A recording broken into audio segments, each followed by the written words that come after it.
실제로 뉴스에도 나온 이야기입니다. 중고 거래를 하시다가 입출금이 싹 막힌 사건이 있다고 합니다. 그런데 현행법상 경찰이나 금융기관 모두 이런 피해를 구제하는 게 쉽지 않은 상태라고 하는데요. 과연 어떤 이야기인지 자세하게 설명해 드리도록 하겠습니다. 시니어 정보의 모든 것, 걱정마 오빠 첫째 아들입니다. 긴급 속보입니다. 이제부터 당근마켓에서 중고 거래를 하시다가 현금 입출금을 못하는 사태가 벌어질 수 있는데요. 실제로 뉴스에도 나온 이야기입니다. 물건을 보다 저렴하게 한번 구해보려고 했다가 돌이킬 수 없는 상황이 일어날 수 있다는 건데요. 과연 어떤 이야기인지 저희 걱정마 오빠에서 자세하게 설명해 드리도록 하겠습니다. 먼저 구독, 좋아요 한 번씩 부탁드리고요. 오늘의 걱정마 오빠 지금 시작합니다.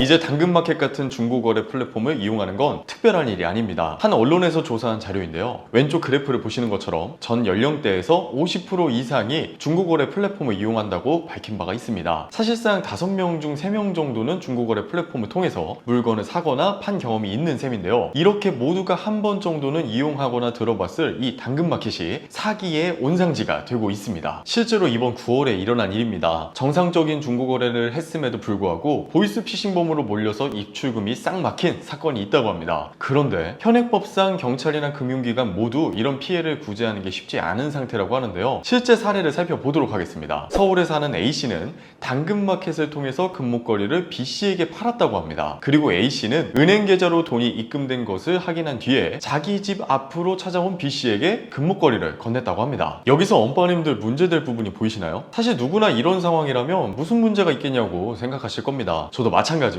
하지만 A씨는 중고거래를 마친 20분 뒤에 은행에서 사기가 의심된다는 전화를 받았습니다. 그리고 그날 6시에 A씨의 계좌는 보이스피싱 사기 혐의에 연루된 계좌로 신고가 돼서 현금 입출금이 모두 막히고 말았습니다. 정상적인 거래였고 어떠한 정황도 없었는데 A씨는 통장에 있는 모든 돈이 묶이면서 엄청난 고통을 감당해야 했다고 하는데요. 어떻게 된 일이었을까요? 알고 보니 돈을 붙인 사람은 금목걸이를 전달한 B씨가 아닌 제3자, 즉 C씨였습니다. 사전에 B씨가 다른 판매자로 위장해서 C씨에게 금목걸이를 판다고 거짓말을 쳤고요. 그러면서 A씨의 계좌번호를 C씨에게 넘긴 거죠. 그래서 C씨는 금목걸이를 사기 위해서 A씨의 계좌번호에 돈을 입금했겠죠. 그런데 결론적으로 B씨가 A씨에게 금목걸이를 받자마자 잠적했고요. 그럼 C씨는 돈을 입금했는데 B씨가 잠적했으니까 경찰에 신고한 거죠. 증거는 B씨가 C씨에게 전달해준 계좌번호이기 때문에 계좌번호는 말 그대로 사기꾼의 계좌가 되어버린 것입니다.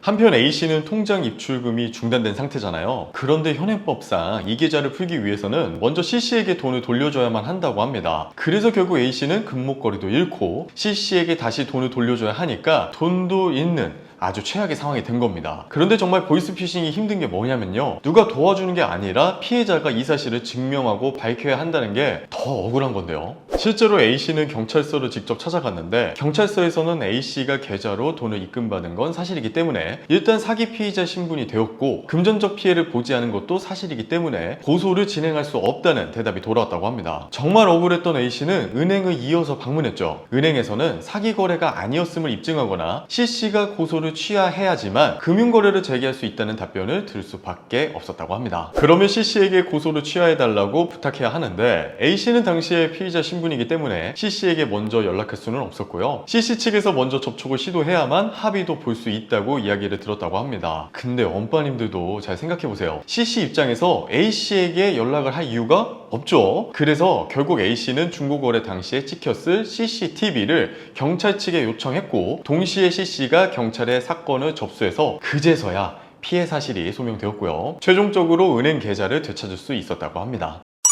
이런 사기가 이번 한 번만 일어났던 건 아닙니다. 지난 6월에도 비슷한 사건이 있었고요. 작년 12월에도 비슷한 피해자가 발생했다고 합니다. 제일 중요한 건 다시는 이런 일이 재발하지 않도록 현행법의 개정들이 필요할 텐데요. 사실 법이 개정되는 건 시간이 오래 걸리는 일이잖아요. 그래서 개개인별로 조심하는 방법밖에 없는 것이 현실입니다. 그래도 이런 중고거래 사기를 최대한 방지하는 방법으로는 간단하게 현금 거래를 하는 방법이 있겠고요. 계좌 거래를 해야 한다면 사전에 신분증을 요청해서 은행 거래에 찍히는 입금주와 신분증을 비교해보고 그 자리에서 실제 얼굴과 대조해보는 방법이 있을 것 같습니다. 그리고 보통 금목거래와 같은 귀금속의 경우에는 가격도 많이 나갈 뿐만 아니라 아까 B씨와 같은 사기꾼들이 중고거래 이후 받고 도주하기에도 용이하기 때문에 최대한 당근마켓 등에서 귀금속을 거래하는 것은 신중하게 접근할 필요가 있을 것 같습니다.